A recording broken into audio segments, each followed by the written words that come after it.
Всем привет! Как вы уже знаете, марка «Москвич» пользуется у нас неимоверным спросом, и каждый россиянин мечтает стать обладателем этого российского чуда, которое мы придумали и разработали самостоятельно, без всякой помощи Китая. Естественно, это все шутки и сарказм. На самом деле продажи марки «Москвич» показывают, что этот кроссовер почти никому не интересен и не нужен, за исключением тысячи покупателей, которых набралось за 4 полных месяца продаж с начала года. Но на прошлой неделе, по данным Автостата, кроссоверы «Москвич» разошлись рекордным спросом – 522 штуки, что составляет почти половину от проданных кроссоверов за 4 месяца с начала года.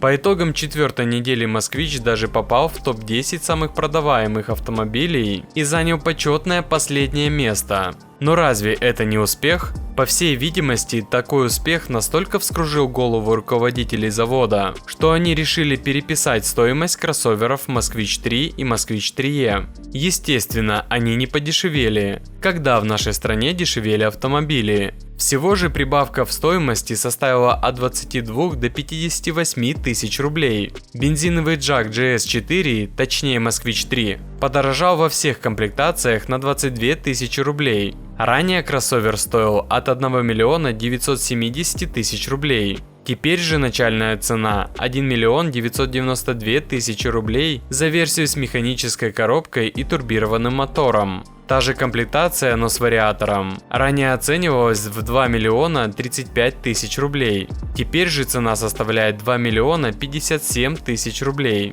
Ну а самая дорогая комплектация ранее стоила 2 миллиона 250 тысяч рублей. Но по каким-то причинам завод решил на нее стоимость не менять. Резонный вопрос: почему? Куда больше подорожал электрический Москвич 3E, который вообще никому не нужен, так как его цена 3,5 миллиона рублей. А теперь он подорожал на 58 тысяч рублей и стоит 3 миллиона 558 тысяч. Сегодня зашел на сайт autospot.ru и заметил, что предложений на новые авто стало гораздо больше, а скидки за наличные уже не редкость. Но тут все понятно, машины, везенные в прошлом году, дилерам нужно продать и привезти этого года. Валюта вновь скачет, и сделать это надо максимально быстро. Ссылку на новые авто с достойными скидками как за наличные, так и за кредит Trade-in я оставил в описании, пользуйтесь. Также на Автоспот вы найдете лучшее предложение на ТО вашего автомобиля.